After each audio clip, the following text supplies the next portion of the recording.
नालंदा जिले के अस्थावा प्रखंड के तरबनी गांव में आज स्वास्थ्य के क्षेत्र में एक बड़ी पहल देखने को मिली, जहां बलवापर पावर सब स्टेशन के समीप स्थित वेद हॉस्पिटल में एक भव्य ग्रामीण चिकित्सा प्रशिक्षण शिविर का आयोजन किया गया। इस खास पहल का मकसद साफ है, गांव-गांव तक बेहतर और प्रभावी स्वास्थ्य सेवाएं पहुंचाना, ताकि किसी भी व्यक्ति को इलाज के अभाव में परेशानी न झेलनी पड़े। कार्यक्रम का शुभारंभ पटना के जाने माने न्यूरोसर्जन डॉक्टर श्याम किशोर ने दीप प्रज्वलित कर किया। अपने संबोधन में उन्होंने जोर देते हुए कहा कि सही समय पर बीमारी की पहचान और प्राथमिक उपचार की जानकारी ही कई जिंदगियां बचा सकती है। उन्होंने बेहद सरल और व्यावहारिक तरीके से प्रशिक्षण देते हुए बताया कि सीमित संसाधनों में भी किस तरह बेहतर इलाज संभव है। वहीं वेद ग्रुप ऑफ इंस्टीट्यूशंस के चेयरमैन डॉक्टर ओम प्रकाश ने इस पहल को ग्रामीण स्वास्थ्य व्यवस्था के लिए एक मजबूत कदम बताया। उन्होंने कहा कि आज भी कई गांवों में एमबीबीएस डॉक्टरों की कमी है। ऐसे में प्रशिक्षित ग्रामीण स्वास्थ्यकर्मी ही लोगों की पहली उम्मीद बनते हैं, इसलिए उन्हें सही दिशा और प्रशिक्षण देना बेहद जरूरी है। उन्होंने आगे ये भी ऐलान किया कि इस तरह के प्रशिक्षण शिविर लगातार आयोजित किए जाएंगे, जिससे गांवों में स्वास्थ्य सेवाएं और मजबूत हो सकें। कार्यक्रम के अंत में चेयरमैन डॉक्टर ओम प्रकाश और डायरेक्टर प्रेम प्रिया कुमारी ने मुख्य अतिथि डॉक्टर श्याम किशोर समेत सभी अतिथियों को सम्मानित किया। इस दौरान बड़ी संख्या में स्थानीय स्वास्थ्यकर्मी और ग्रामीण मौजूद रहे, जिससे ये साफ है कि इस पहल को लोगों का भरपूर समर्थन मिल रहा है। कार्यक्रम रखा गया था सर, ग्रामीण चिकित्सक प्रशिक्षण शिविर। मतलब जो इलाज का पहला इकाई है वो हमारे गांव में बसे चिकित्सक है, जहां पर सुविधा के अभाव में भी बहुत सी जानें वो बचाते हैं। कम सुविधा में, कम व्यवस्था में वो ऐसा काम कर जाते हैं जो किसी की जान की रक्षा कर लेता है। तो कैसे क्या करना चाहिए उनको, किस रोग में क्या व्यवस्था करनी चाहिए, इसको बताने के लिए आज एक शिविर रखा गया था। उसका आज कार्यक्रम रखा गया था। कितने डॉक्टर के सम्मानित किया गया है? अभी करीब 50-60 डॉक्टर आए थे, ग्रामीण चिकित्सक। सबों को सम्मानित भी किया गया है और प्रशिक्षण का कार्य भी हुआ है। सर, आप ब्रेन डॉक्टर रिलेटेड हैं, क्या कहेंगे? कुछ ऐसे घटना जो एक्सीडेंट दुर्घटना में होती है, कुछ ऐसा बताएंगे दर्शकों को? बहुत अच्छा सवाल है सर। हमने बताया था अपने भाइयों को, चिकित्सक भाइयों को, कि इंजरी माथा में हो सकता है, गर्दन में हो सकता है और कमर में हो सकता है। ये न्यूरो का पार्ट हुआ। वैसे होने का सीना में होगा, पेट में होगा, पैर में होगा, हाथ में होगा। लेकिन चूंकि मैं न्यूरो सर्जन हूँ तो मैं ब्रेन की बात करूँगा, स्पाइन की बात करूँगा। यदि किसी को माथा में इंजरी है तो वो बेहोश होगा। यदि गंभीर इंजरी है तो बेहोश होगा वो।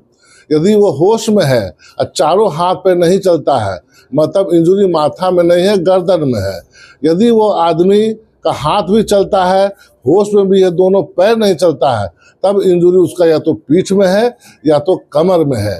अब आइए सवाल, कोई एक साइड यदि उसका कम है, काम करता है, जिससे बायां हाथ काम नहीं करता है, बायां पैर भी काम नहीं करता है, मतलब ब्रेन के किसी एक हिस्से में इंजरी है वो। जी, क्या कहेंगे दर्शकों को कुछ बचने के लिए, बचाव के लिए क्या कहेंगे? बचाव के लिए तो सबसे पहला बात है रोड ट्रैफिक एक्सीडेंट।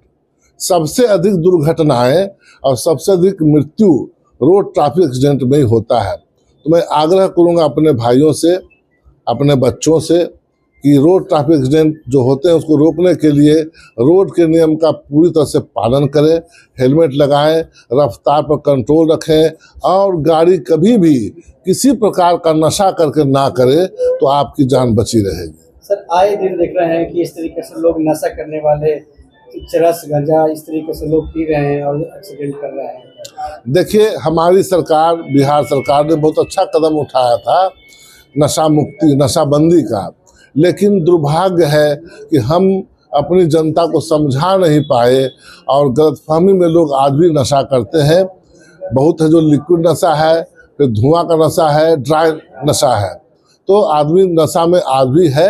लेकिन मेरा आग्रह रहेगा मेरी जनता से कि नशा से दूर रहें, आपकी जान बची रहेगी, आप समाज में नाम करेंगे। नहीं आता है और नींद के लोग गोली खाते हैं और सोते हैं, ब्रेन से रिलेटेड क्या? नींद नहीं आने के लिए उस आदमी का मानसिक स्थिति दोषी है। यदि बहुत कोई टेंशन में है, उसको नींद नहीं आएगी। तो शांति सबसे बड़ी चीज है। जो आपके पास है, जितना आपके पास है, जितना भगवान ने दिया है, उतना में संतुष्ट रहे, आपको नींद जरूर आएगी। क्या शुभ नाम हुआ sir? Doctor Shyam Kishore. Sir, ये शिविर वेद हॉस्पिटल के द्वारा और यहाँ के मुख्य चिकित्सक doctor Shyam Kishore neuro surgeon के द्वारा ये प्रशिक्षण दिया गया है। और प्रशिक्षण का मुख्य उद्देश्य है कि जो ग्रामीण क्षेत्रों में चिकित्सा कर रहे हैं उनके डायग्नोसिस यानी उनके बीमारी के पहचानने की समझ को विकसित करना। दूसरा कि वो प्राथमिक उपचार सही तरीके से कैसे करेंगे। और तीसरा कि इसको प्रभावी और सशक्त कैसे बनाएंगे। इसी पे आधारित जो बेसिक शिक्षा व्यवस्था की प्राथमिक पद्धति है, इस पर हमारे न्यूरो सर्जन आदरणीय डॉक्टर श्याम किशोर बाबू ने विस्तार पूर्वक और सरल तरीके से समझाए हैं, प्रशिक्षण दिए हैं। और ये सिलसिला वेद हॉस्पिटल के द्वारा चलता रहेगा सर, ताकि गांव में आज भी जो सरकार की व्यवस्था है कि हर जगह MBBS और जो उच्च कोटि के डॉक्टर हैं वो उपलब्ध नहीं रहते हैं, वैसी स्थिति में यही हमारे चिकित्सक अच्छी सेवा दे पाते हैं, ताकि लोगों को बचाव करके आगे रेफर किया जा सके। तो इसके लिए ये चिकित्सा उन्मुखी कार्यक्रम हम लोग कर रहे हैं, ताकि समाज में बेहतर चिकित्सा सेवा मिल सके। वेद हॉस्पिटल में कितने डॉक्टर रहेंगे सर? अभी हम लोगों का प्रयास है, अभी मुख्य रूप से इसके प्रमुख चिकित्सा पदाधिकारी के रूप में डॉक्टर श्याम किशोर बाबू हैं। और डॉक्टर श्याम किशोर बाबू के गाइडेंस में ये अस्पताल संचालित है। आगे हर डिपार्टमेंट को कैसे डेवलप करेंगे, ये हमारी कोर कमेटी इस पर निर्णय लेगी। और धीरे धीरे इसको हम लोग ब्रॉड स्पेक्ट्रम मतलब एक विस्तार रूप से हम लोग इसको करेंगे, ताकि हम इस क्षेत्र में अच्छी चिकित्सा सेवा मुहैया करा सकें। मेरा नाम डॉक्टर ओम प्रकाश हुआ, संरक्षक वेद हॉस्पिटल तरबनी अस्थामा नालंदा।